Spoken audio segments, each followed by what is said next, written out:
नमस्कार, मेरा नाम है उत्कर्ष चतुर्वेदी और आप देख रहे हैं अमर उजाला मध्य प्रदेश छत्तीसगढ़।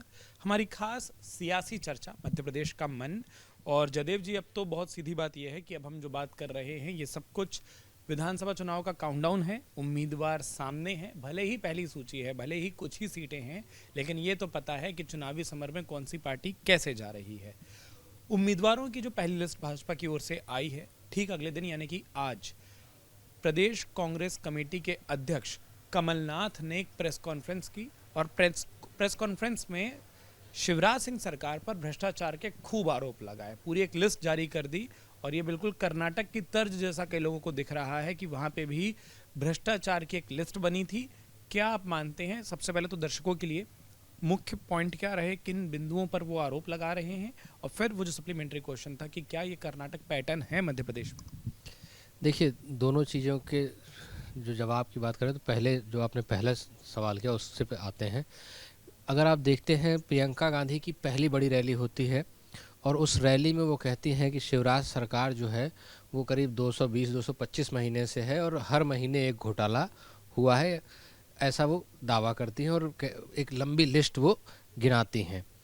उसके बाद फिर एक ट्वीट आता है प्रियंका की तरफ से, उसको लेकर बहुत बवाल होता है। और वो सिर्फ प्रियंका की तरफ से नहीं आता है बल्कि कांग्रेस के कई नेताओं की तरफ से आता है कि एक ऐसा लेटर वायरल होता है या वायरल किया जाता है, सामने आता है, और अब तक उस जिसके नाम से वो लेटर वायरल किया गया वो शख्स सामने नहीं आता है। और उसमें ये कहा जाता है कि 50% कमीशन की सरकार है और उसको लेकर तुरंत बीजेपी एक्टिव होती है और बीजेपी कहती की तरफ से कई जिलों में और कई नेताओं पर, प्रियंका सहित कई नेताओं पर एफआईआर करा दी जाती है, पुलिस में शिकायत करा दी जाती है। इंदौर से लेके ग्वालियर से लेके हर जिले में इस तरह के मामले आते हैं। अब उसी कड़ी में एक अगला जो कदम दिखाई दे रहा है कि बीजेपी को घेरने की जो कोशिश कर रही है कांग्रेस, वो एक तरह से भ्रष्टाचार के मुद्दे पर घेरने की कोशिश करती दिखाई दे रही है। और एक पूरी बुकलेट आज जारी की गई है। उस बुकलेट को जारी करते हुए कमलनाथ ये ज़रूर कहते हैं कि इस पूरी जो बुकलेट में जितने घोटाले हैं, लिस्ट इतनी लंबी है कि सारे घोटालों को हम इसमें शामिल नहीं कर पाए हैं। कुछ जो बड़े घोटाले हैं उनका वहाँ पर जिक्र, उन्होंने कहा कि उनका जिक्र हमने किया है, उसमें व्यापम का भी नाम आया है और उसके साथ में बहुत सारे और घोटालों को भी उन्होंने कहा कि जो कि ये घोटाले हुए, ये 2000 करोड़ का, तो 600 करोड़ का, 1000 करोड़ का, इस तरह से पूरी एक लिस्ट उन्होंने पढ़ी, बताई। और इसके साथ में ये कहा कि ये बुकलेट जो है वो कांग्रेस का एक एक कार्यकर्ता हर विधानसभा में हर वोटर तक लेकर जाएगा। तो इससे साफ दिखाई दे रहा है कि बीजेपी इस मुद्दे को बड़ा कर कांग्रेस इस मुद्दे को बड़ा करने की कोशिश कर रही है। हालांकि बीजेपी की तरफ से उसका काउंटर कहा गया कि 15 महीने में 15,000 करोड़ का आपने घोटाले कर लिए, तो उस तरह के आरोप कमलनाथ पर लगा रही है। हालांकि कमलनाथ उसको काउंटर करते हुए दिखाई दिए कि अगर ऐसा था तो आप, ये कहा गया कि आपने जो है सारी जो डीलिंग होती थी वो जो सीएम वो ऑफिस होता है वहाँ से हो रही थी। तो उनका ये कहना था कि सीएम ऑफिस में जगह जगह सीसीटीवी कैमरे लगे होते हैं और आप इतने समय से सत्ता में थे, तो अब तक आपके पास अगर ऐसी चीज़ें हैं तो आप क्यों नहीं लेकर आए। और मेरा नाम लेकर विधानसभा के पटल पर, वो ये विधानसभा के रिकॉर्ड में है कि मेरी तारीफ़ की गई है मेरे काम की, और मेरे 35 साल 40 साल में कोई जो है आरोप नहीं लगा। और आपकी पार्टी की तरफ से तारीफ की गई, जो शिवराज सिंह पर वो निशाना साध रहे थे। उस दौरान उन्होंने कहा, अब आप मेरे 15 महीने को अगर भ्रष्टाचार की बात कर रहे हैं तो उसके आपके आपके पास सरकार है, आपने अभी तक कार्रवाई क्यों नहीं की। तो इस तरह से काउंटर दोनों तरफ से करने की कोशिश की जा रही है। लेकिन एक चीज़ साफ दिखाई दे रही है कि कांग्रेस इस पूरे मामले को बड़ा करने की कोशिश कर रही है। और जिस तरह से एफआईआर की गई बीजेपी की तरफ से और उसके बाद जिस तरह से एग्रेसिवली रिएक्ट किया है कांग्रेस से, उससे दिखाई दे रहा है कि कांग्रेस इसको इस तरह से जाने नहीं देना चाहती है। कांग्रेस भ्रष्टाचार के मुद्दे को मध्य प्रदेश में बड़ी करती दिखाई दे रही है, और खासतौर पर तब जब प्रत्याशियों का ऐलान हुआ उसके ठीक अगले दिन। यानी कि इसको देखा जाए कि अगर भाजपा ने प्रत्याशियों और उम्मीदवारों का ऐलान किया और ये दिखाने की कोशिश की कि वो चुनाव के लिए तैयार हैं, और इस हद तक तैयार है कि अब उन्होंने कैंडिडेट फाइनल कर लिए, वो लिस्ट एक आ गई है, अब वहाँ पर सीधा सीधा जो कुछ भी एक्टिविटी होगी वो पॉलिटिकल होगी, वो चुनावी होगी। तो अगले दिन कांग्रेस आती है और ये बताती है कि हमारे हाथ में मुद्दे हैं, जिन मुद्दों के साथ हम सरकार को तो घेरेंगे, जनता के बीच में जाएंगे, जिसका जिक्र आपने भी किया कि बुकलेट हर जगहों पर हर विधानसभा में बांटने का कार्यक्रम। लिस्ट पर आ जाता हूँ, क्योंकि फिर इस पर वापस आऊँगा, क्योंकि आज मुझे लगता है कि दो ऐसी चीज़ें हैं जिन पर बात करना बहुत ज़रूरी है। कल जब मध्य प्रदेश के उम्मीदवारों की सूची आई थी, हम लाइव गए थे, मध्य प्रदेश छत्तीसगढ़ दोनों हमने एक साथ डिस्कस किया था। कुछ एक चीज़ें थी, तब हम शुरुआती नाम देख रहे थे, शुरुआती तौर पर हम ये भी देख रहे थे कि कौन कौन लोग हैं जो उस लिस्ट में हैं, कौन सी वीआईपी सीटें हैं, कौन सी ऐसे उम्मीदवार हैं जिनको दोबारा मौका मिला, नहीं मिला, टिकट कटा, बाहर से आए को मिला, ये तमाम चीज़ों पर बात हो गई। आज जब सुबह हम देख रहे हैं तो सोशल मीडिया पर खास तौर पर एक चीज़ दिखाई देती है, वो ये है कि ज्योतिरादित्य सिंधिया के कैंप को इस टिकट की जो पहली लिस्ट है भाजपा की, उसमें नुकसान हुआ है। क्या पहली बात ये माना जाए इसमें नुकसान हुआ है, क्योंकि क्या इसमें वो बेल्ट शामिल भी है कि जिसमें सबसे ज़्यादा समर्थक जहां हैं, क्योंकि कल हमने इस पर बात की थी, उस क्षेत्रवाद पर भी बात की थी, क्षेत्रवाद पर बात की थी, तो क्या सच में नुकसान है या एक परसेप्शन बनाया जा रहा है? देखिए, अगर आप पूरी लिस्ट को देखते हैं तो एक नाम को लेकर इस तरह की बातें कही जा रही हैं, और उसके पीछे जब आप पूरी लिस्ट को देखते हैं तो कई चीज़ें आपको दिखाई देंगी। सबसे ज़्यादा जो नाम है वो निमाड़ मालवा के इलाके से है, और सबसे ज़्यादा अगर सिंधिया के प्रभाव या सिंधिया की जो बात की गई, वो कहा गया कि हम तो ग्वालियर चंबल से 26 सीटें जिता कर लाए, हम तो ग्वालियर चंबल से 26 सीटें जिता कर लाए, जो कि पूरे 1.5 साल तक कहा जाता रहा, और उसी को कहते हुए कि हमने अपने इलाके में इतनी सीटें जिताई, लेकिन उस तरह से हमारे लोगों का न सम्मान हुआ, न मेरे जो मुद्दे थे उनको उन पर कोई कार्रवाई की गई, और ये कहते हुए सिंधिया अलग हुए थे। अब उस इलाके से जब आप देखते हैं तो जिस टिकट की वजह से सबसे ज़्यादा कहा जा रहा है, लाल सिंह आर्य को जहां से टिकट मिला, उसकी वजह से कहा जा रहा है कि यहां से जो सिटिंग एमएलए थे 2018 के, हालांकि वो उपचुनाव में खुद हार गए थे, तो उनको हारने के बाद इस बार लाल सिंह आर्य को, जो कि 2018 में उनसे हारे थे, उनको टिकट भाजपा ने वहाँ से दे दिया है। तो इस वजह से कहा जा रहा है कि सिंधिया को नुकसान हुआ, या सिंधिया समर्थकों की नुकसान की बात की जा रही। लेकिन उसी लिस्ट में जब आप पूरी लिस्ट देखते हैं तो सिंधिया के जो गढ़ की बात की जाती है, तो जो ज़िले हैं उसमें ग्वालियर, शिवपुरी में आपको ये दिखाई देता है। लेकिन जैसे आप नीचे आते हैं अशोकनगर, गुना में, तो एक नाम है जिसकी वजह से बीजेपी में एक बहुत, जो नई बीजेपी है उसमें ये कहा जाता है ना कि 75 पार वाले को टिकट नहीं मिलेगा, ठीक। लेकिन एक 75 साल के नेता को टिकट मिला है अशोकनगर जिले से, चंदेरी सीट से, ठीक। अब वो नेता, जब सिंधिया कांग्रेस में थे तो वो कांग्रेस में थे, बीजेपी से कांग्रेस गए थे, और जब सिंधिया जब बीजेपी में आए तो वो वापस बीजेपी में आ गए, और ये कहा जाता है कि वो उनके समर्थक हैं और उसी वजह से वो लौट कर आए हैं।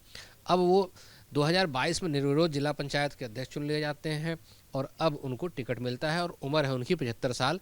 मतलब कि सिंधिया के का अगर जब आप लार्जर प्रोस्पेक्टिव पे देखेंगे तो कहीं ना कहीं से चीज़ों को मैनेज किया जा रहा है, एडजस्ट किया जा रहा है। ऐसा आप आउटराइटली नहीं कह सकते हैं कि सिंधिया के समर्थकों को पूरी तरह से, लेकिन ये ज़रूर है कि वो 22 या 28 में से, जो जिनको कहा जाता है कि कुल 28 में से 18 से 20 लोग सिंधिया के समर्थक थे, बाकी दूसरों को बीजेपी अपने उससे लेकर आई अपने खेमे में, तो उन 18 में से 18 को टिकट नहीं मिलने जा रहा है, ये ज़रूर आप कह सकते हैं। लेकिन कुछ दूसरे जो नॉन एमएलए समर्थक अलग अलग जगहों से पहुंचे हैं, तो उनको शायद एडजस्ट करने की कोशिश होगी।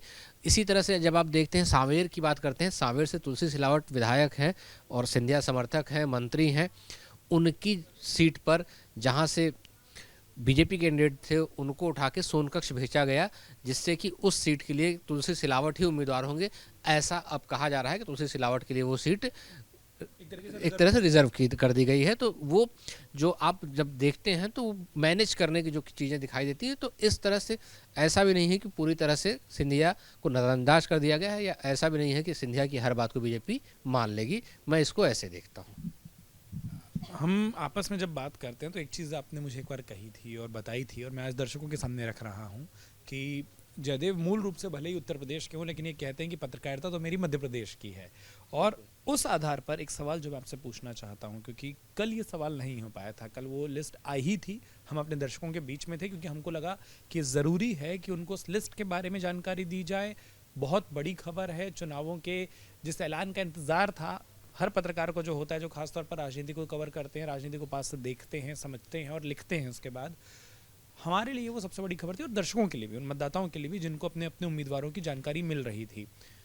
अब अगर मैं पूछूं, क्योंकि एक पार्ट तो ये हो गया जो कहा जा रहा है कि सिंधिया समर्थकों को के टिकट कटे नहीं कटे, जिसका आपने जवाब दिया। अब उस मध्य प्रदेश की सियासत को करीब से देखने का आपका अनुभव क्या कहता है? मध्य प्रदेश बीजेपी में खूब गुट हैं, इस पर हमने खूब बातें की है। शिवराज सिंह चौहान उनके समर्थक, कैलाश विजयवर्गीय उनके समर्थक, ज्योतिरादित्य सिंधिया उनके समर्थक, और उसके बाद ज्योतिरादित्य सिंधिया के इलाके से आप अक्सर ये जो जिक्र करते हैं नरेंद्र सिंह तोमर का इस भूमिका के साथ कि दो लोग एक ही इलाके के, दो बड़े नेता, दोनों केंद्रीय मंत्री, तो उनके अपने समर्थक, वी.डी. शर्मा उनके अपने समर्थक, उसके बाद गृह मंत्री प्रदेश के नरोत्तम मिश्रा और उनके अपने समर्थक, ढेर सारे चेहरे, ढेर सारे दावे। आपको क्या लगता है, आपका आकलन क्या कहता है कि इस लिस्ट में अगर किसी की चली है तो किसकी चली है, किसका पलड़ा भारी दिखाई देता है? हालांकि उस बात से मैं सहमत हूं कि ये पूरी लिस्ट नहीं है, और किसकी चली सवाल का जवाब तब मिलता है जब आप मध्य प्रदेश की तमाम सारी सीटों पर उम्मीदवार दे चुके होते हैं। क्योंकि जो आपने कहा कि अगर 18 या 20 विधायक एडजस्ट नहीं होंगे तो ये जो एक दो एडजस्टमेंट है ये भी तो उसी सिंधिया काउंट में ही जाएंगे जो बाहर हो रहे हैं, भले उस इलाके में नहीं हो रहे हैं। तो फिर भी अगर मैं प्राथमिक आंकलन आपसे पूछूं कि अब तक किस लिस्ट को देखकर आपको क्या लगता है, किसका पलड़ा या किस फैक्टर का पलड़ा भारी दिखाई देता है? देखिए, जब आप ओवरऑल लिस्ट को देखते हैं तो ऐसे कई नाम आपको दिखाई देंगे जो कि बड़े नामों की वजह से उस लिस्ट में दिखाई दे रहे हैं। कई ऐसे नाम दिखेंगे जिनकी की कोई गुट से जो कहते हैं अलाइनमेंट नहीं है, लेकिन उनकी प्रतिबद्धता आरएसएस से होने की वजह से उनको टिकट मिले हैं। और एक नहीं, एक से ज़्यादा नाम इस तरह के हैं जो कि आरएसएस के बैकग्राउंड से आते हैं या आरएसएस के खेम उसमें लगातार सक्रिय रहे हैं कार्यक्रमों में, और उनको इस बार प्रत्याशी बनाया गया है। 50% हारे उम्मीदवारों को फिर से प्रत्याशी बनाया गया है। तो उसमें भी कुछ ऐसे नाम हैं जो कि शिवराज के करीबी होने की वजह से उनको एडजस्ट किया गया। जिस सामेर की मैं आपसे बात कर रहा था, सामेर के उम्मीदवार जो सोनकक्ष पहुँचे हैं, तो उनको कहा जाता है कि वो शिवराज के करीबी हैं, और शिवराज ने ये आश्वासन दिया था कि आप जो मेहनत कर रहे हैं वो लगातार सक्रिय रहे, और उसकी वजह से उनको इनाम मिला है। इसी तरह से जब आप देखते हैं नरेंद्र सिंह तोमर की बात करते हैं तो नरेंद्र सिंह तोमर के भतीजे रामपुर बाघेलान से विधायक हैं, सीटिंग एमएलए हैं, और उनको इस बार फिर से टिकट मिलने की उम्मीद जताई जा रही है। लेकिन उसके साथ में ध्रुव नारायण सिंह, जिनको कि 2 चुनाव के बाद टिकट मिला है, वो उनके समधी लगते हैं। ध्रुव नारायण सिंह गोविंद नारायण सिंह के बेटे जरूर हैं, मतलब आप ये नहीं कह सकते हैं कि जिन 3 मुद्दों को लेकर या 3-4 मुद्दों को लेकर पिछले कुछ समय से लगातार प्रधानमंत्री क्विट मूवमेंट चला रहे हैं, उसमें परिवार वाला भी है। हालांकि बीजेपी की परिवारवाद की परिभाषा हमारे आपके आम परिवारवाद से अलग है। तो उस परिवारवाद में से जो आम तौर पर हम आप जो समझते हैं कि पिता के बाद बेटा, बेटे के बाद पोता अगर उसी प्रोफेशन में आता है तो हम कहते हैं कि हाँ, एक ही परिवार उस पर कब्जा किया हुआ है। तो उस वाले हिसाब से अगर हम देखें तो कई ऐसे नाम आपको दिखाई देते हैं, चाहे वो ध्रुव नारायण सिंह। बात है ना, खून के रिश्ते या ब्लड रिलेशन में अगर हमको जहाँ संबंध दिखाई देता है हम कहते हैं यहाँ परिवारवाद है। आम लोग भी कहते हैं कि भाई एक परिवार के इतने लोग। तो आप विधायक का बेटा अगर विधायक बन रहा है, वो परिवारवाद बीजेपी की परिभाषा में नहीं है। उनके हिसाब से कि जब आप पार्टी पर कब्जा होता है तो परिवारवाद है, जिसमें वो मुलायम सिंह, अखिलेश यादव, राहुल गांधी, सोनिया गांधी, इस तरह के नाम का जिक्र करते हैं। लेकिन हम आप जब देखते हैं तो इस तरह के कई नाम दिखाई देते हैं जो कि एक परिवार से आते हैं। नीरज ठाकुर, अगर उनको जबलपुर में टिकट मिला है तो उनकी माँ उसी विधानसभा से विधायक रही हैं। अगर आप इधर ध्रुव नारायण सिंह की बात करते हैं तो उनके पिता राज्य के मुख्यमंत्री रहे हैं। इसी तरह से जब आप और आगे बढ़ते हैं तो एक ऐसा नाम भी दिखाई देगा आपको जो कि उनके पति, उनके ससुर रहे हैं विधायक, मंत्री रहे हैं। एक ऐसे भी कैंडिडेट हैं जिनके कि दादा ससुर जो हैं वो मंत्री रहे हैं कांग्रेस की सरकार में। तो तीसरी पीढ़ी आकर चुनाव लड़ने जा रही है। इसके साथ में कुछ ऐसे चेहरे भी हैं जो कि आपको दिखाई देता है कि युवा भी हैं, और उनके दादा ससुर रहे हैं लेकिन पति आईआरएस ऑफिसर हैं। अचानक से वो आती हैं, और एक जो पिछली बार के विधायक रही हैं, अभी उनसे जिला पंचायत चुनाव में हारी थी, उसके बाद भी उनको टिकट मिल जाता है। तो ये चीज़ें दिखा रही हैं कि हर तरह का कॉम्बिनेशन आपको दिख रहा है, और कई सारे बैरियर टूटते दिख रहे हैं। जो मैंने आपको 75 साल वाला बताया कि 75 साल वाला भी बैरियर टूट रहा है, परिवार वाला बैरियर भी टूटता हुआ दिख रहा है। तो इस तरह की जब चीज़ें दिख रही हैं तो आपको दिख रहा है कि बीजेपी हर तरह की कोशिश करती हुई दिख रही है। और उसके साथ में जैसे ही लिस्ट आती है तो कांग्रेस पर बीजेपी हमला ये करती है कि कांग्रेस ने तो कहा था हम साल भर पहले टिकट घोषित कर देंगे, फिर कहा 6 महीने कर देंगे, इनको तो अब तक नहीं हुए, हमारी तो लिस्ट आ गई। हालांकि इसी पर कांग्रेस के जो नेता प्रतिपक्ष हैं गोविंद सिंह, उनका भी रिएक्शन आया है कि आपको तो कैंडिडेट नहीं मिल रहे हैं, आप जिन जो हारे हैं या तो उनको आपने टिकट दिया है और ऐसों को भी दिया है जो सुबह पार्टी में आए, शाम को वो जिक्र कर रहे थे छिंदवाड़ा से जो आपके नेता आए थे। मैं उसी पर आना चाहता हूं। दो गलतियां जो बड़ी बड़ी एक तरीके से दिखाई दी, गलतियां कह लीजिए या मैनेजमेंट कह लीजिए, क्योंकि ऐसा तो नहीं है कि जो लिस्ट जारी हुई वो उस वक्त बैठकर बनी होगी, लिस्ट पर काम हो गया होगा। एक दिन पहले मीटिंग हुई थी, प्रधानमंत्री नरेंद्र मोदी खुद उसमें मौजूद थे। देर रात को तस्वीरें सामने आई थी कि जब बैठक खत्म हुई और भाजपा के केंद्रीय कार्यालय से दिल्ली ऑफिस से कैसे तमाम नेता जो हैं वो बाहर जा रहे हैं। उसके बाद मतलब उस बैठक के बाद एक व्यक्ति भाजपा ज्वाइन करते हैं और शाम को उस लिस्ट में उनका नाम होता है। तो कई लोग कह रहे हैं कि टिकट का आश्वासन, एक अधिकारी सुबह इस्तीफा देते हैं और शाम को उनका नाम होता है। मैं बिल्कुल उस क्रम में आ रहा था। और तीसरी बात, एक व्यक्ति हैं जिनको महिला कैंडिडेट के तौर पर भाजपा उनका नाम डाल देती है। तो ये जो गड़बड़ियां हुई हैं, जो कुछ चीज़ें हुई हैं, ये जो मैनेज हुआ है, माइक्रो मैनेज हुआ है, क्या मैसेज कन्फर्मेशन होने के बाद वो चीज़ हुई इस लिस्ट में? अगर कुछ गड़बड़ियों को, और जिस बात को आपने कहा कि आश्वासन दिया गया, उसको कई मीडिया रिपोर्ट्स में दूसरे तरीके से दिखाया गया है कि नाराज़गी दिख रही है सीट बदलने को लेकर। जो आप कह रहे हैं कि शिवराज सिंह चौहान के समर्थक होने के कारण कम से कम सीट बची, कई लोग लिख रहे हैं कि वो सीट बदलना, उनकी परंपरागत सीट को से उनको हटाकर दूसरी जगह भेजना, ये नाराज़गी है। क्या नाराज़गी, छोटी गड़बड़ियाँ और आश्वासन या मैनेज करने की कोशिश, इस लिस्ट में वो भी एक चीज़ दिखाई देती है? मेरा आखिरी कमेंट उस लिस्ट पर जो है, देखिए लिस्ट में इस तरह की बातें आ रही हैं कि कुछ लोग ऐसे हैं जो कि कहीं और से टिकट चाह रहे थे, कुछ ऐसे हैं जो कि टिकट तैयारी कर रहे थे, डिंडोरी से तैयारी कर रहे थे। ओम प्रकाश धुर्वे कह रहे हैं मुझे तो वहाँ से मिला, लेकिन मैं फिर भी आला कमान से एक बार बात करूँगा क्योंकि डिंडोरी से वो विधायक रह चुके हैं, तो उस तरह की बात है। लेकिन जब आप इधर आते हैं, देखते हैं ओवरऑल उस सिनेरियो को, तो अलग अलग जगहों पर, और ऐसा कभी नहीं होता है कि आप जब कोई कैंडिडेट अनाउंस करें और सब हर चीज़ पर राज़ी हो जाएं, तो इस तरह की चीज़ें आएंगी। ऐसे जब छतरपुर की आप बात करते हैं तो ललिता यादव, वो तो शुरू से पिछले चुनाव में उनकी सीट बदल दी गई थी, वहाँ से वो हार गई, जबकि छतरपुर से वो जीतती थी। तो इस बार वो ऐलान होने से पहले कह रही थी कि मैं छतरपुर से ही लड़ूंगी और मुझे सीट अगर बदली गई तो मैं उस जगह से न लड़ना बेहतर समझूंगी, इस तरह के उनके बयान भी हैं। तो हालांकि उनको टिकट अब मिल गया है इस बार छतरपुर से, तो उम्मीद की, क्योंकि 2 बार वो जीतती थी, 8 और 13 में मंत्री भी रही थी, तो उनका भी एक वो है।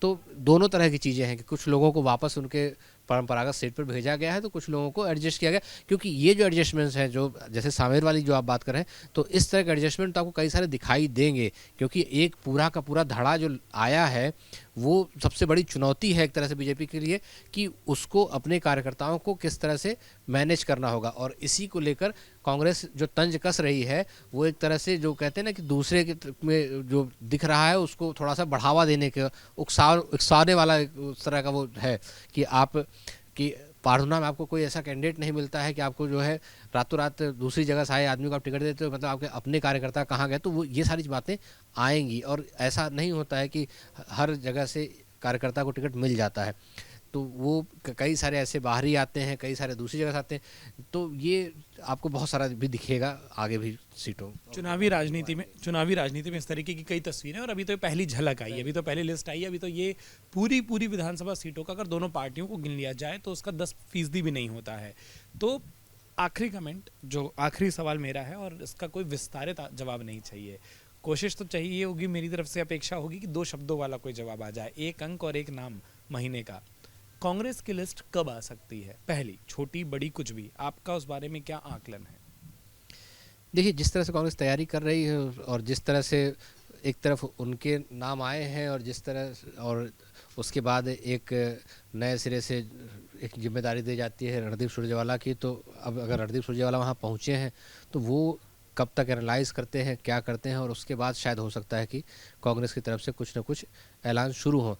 हालांकि इधर भी लगातार राजस्थान में भी कहा जा रहा है कि हम बहुत जल्द ऐलान करेंगे उम्मीदवारों का, लेकिन अब ये तय तारीख तो कांग्रेस बता पाएगी, बट ये ज़रूर दिखता है कि अब शायद थोड़ा कंपटीशन होगा दोनों तरफ से लिस्ट जारी करने को भी लेकर। मतलब ये मान के चला जाए कि विधानसभा चुनावों के आधिकारिक ऐलान से पहले दोनों पार्टियों के कुछ प्रत्याशी मैदान में आ चुके होंगे। भाजपा के तो आ गए हैं, कांग्रेस के भी आ चुके होंगे। कांग्रेस के भी आ जाने चाहिए, जिस तरह से कांग्रेस से जो कहा है बीजेपी ने कि आप तो साल भर पहले 6 महीने पहले, तो ये तो फैक्ट है ना कि कांग्रेस ने कहा था, अब अभी तक नहीं घोषित किए हैं, वो अलग मुद्दा है। तो उससे दिखता है कि कुछ तो तैयारी पीछे से हो रही होगी। और अगर तैयारी है तो कई बार पार्टियां क्या करती हैं कि सामने वाला कैंडिडेट आए तो हम अनाउंस करेंगे, तो अब तो सामने कैंडिडेट है तो अनाउंस करने के लिए एक मुफीद समय भी है, तो तारीख से पहले, क्योंकि तारीख अगर हम आप देखें तो अभी पूरा सितंबर का महीना है।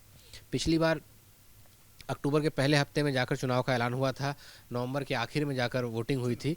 तो अब लेकिन पिछले 5 सालों में चुनाव आयोग ने जो इलेक्शन ड्यूरेशन है वो घटाते चली गई है। पहले 45 दिन से 50 दिन का समय होता था, अब 30 से 35 दिन में चुनाव पूरे हो जा रहे हैं। तो उसको देखते हुए लगता है कि चुनाव शायद थोड़े और पीछे हों और उससे पहले शायद टिकट आपको दिखने दोनों तरफ से दिखाई देने लगे। हालांकि उसका एक कारण जो अब चुनाव आयोग लगातार उन प्रेस कॉन्फ्रेंसेस में देता रहता है वो ये कि अब वो ये कोशिश करते हैं कि अगर कोई बड़ा त्यौहार आ रहा है तो या तो वो टल जाए, त्यौहार खत्म हो जाए और उसके बाद चुनाव एक साथ करा लिया जाए। बीच में जो त्योहारी ब्रेक होते थे वो उसको एलिमिनेट करने की कोशिश करते हैं, क्योंकि जब त्यौहार होते हैं तो फोर्स का मोबिलाइजेशन वहाँ पर भी होता है, क्राउड कंट्रोलिंग शहरों में भी ज़रूरत होती है, त्योहारों पर भी होती है। इसमें आपको ये देखना पड़ेगा कि नवंबर के दूसरे तीसरे हफ्ते में जाकर दीपावली पड़ रही है, और अगर चुनाव उसके बाद अनाउंस होंगे तो वो दिसंबर के आखिर तक पहुंचेगा। और अभी तक जो पिछले 3-4 चुनाव का आप देखिए तो वो 10 से 15 दिसंबर तक नतीजे आ जाते हैं। तो मुझे नहीं लगता कि उतना पीछे ले जाए, शायद उसी के आसपास ऐलान हो जाए ना चाहिए। मतलब उसमें हो सकता है कि या तो कोई त्योहारी ब्रेक आए या फिर कुछ चीज़ें पहले हो जाए। और चरण वाली बात, जैसे छत्तीसगढ़ में 2 चरण देखने को मिलते हैं क्योंकि नक्सल प्रभावित राज्य है, तो वहाँ पर अगर आप चरण करते हैं तो कोई एक चरण त्यौहार से पहले हो जाए, फिर फोर्स जो अधिकारियों की जो ज़रूरत होती है वो त्योहारों पर वहाँ वो नियुक्तियाँ, और त्यौहार निपटने के बाद, त्यौहार खत्म होने के बाद वो दूसरी जगह पर आ जाए। खैर, मध्य प्रदेश में 2 बड़े मुद्दे जिस पर आज हमने चर्चा की, एक वो विश्लेषण जो कल से जारी हुआ और अभी भी जारी है, और मुझे लगता है क्योंकि अब लिस्ट आ गई है तो हर दिन जारी रहेगा। ये उम्मीदवार नाराज़ होंगे, ये उम्मीदवार तैयारी करेंगे, पहली जो रैलियां होंगी अब बड़े नेताओं की इनके इलाकों में आकर वो चुनावी रैली के तौर पर ही देखी जाएगी। कौन क्या कुछ कहता है, क्या गड़े मुर्दे उखाड़े जाते हैं, क्या इन्हीं में से किसी नाराज़ को कांग्रेस की लिस्ट में जगह मिलती है, और सबसे बड़ा सवाल तो ये कि कांग्रेस की लिस्ट आखिरकार आती कब है। ढेर सारे सवाल हैं, लेकिन अभी ढेर सारे दिन भी बाकी हैं। मध्य प्रदेश के मतदाता के तौर पर आपको जब अपना मतदान करना है उसमें खूब दिन बाकी हैं, और हर दिन हम इसी तरीके से ये चर्चा लेकर आपके बीच आते रहेंगे। आप देख रहे थे मध्य प्रदेश का मन।